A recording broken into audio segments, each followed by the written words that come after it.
கடலையை நம்ம ஊற வச்சிடணும். ஊற வச்சுட்டு கழுவிட்டு அதை மிக்ஸி ஜாரில் போட்டு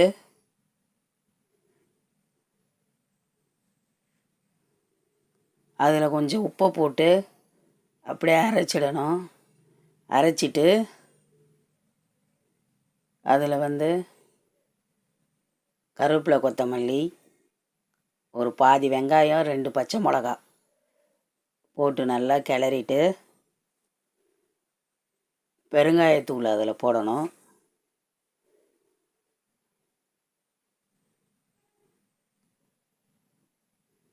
இப்போ போட்டு நல்லா அதை பிசைஞ்சு அடுப்பில் எண்ணெயை வச்சு நம்ம பகடா மாதிரி போடலாம்.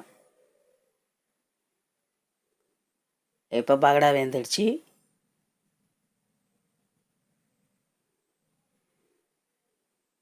பகடாவை எடுத்துடலாம். இதுதான் மூக்கு கடலை பகடா. மிகவும் சுவையாக இருக்கும். செய்து பாருங்கள்.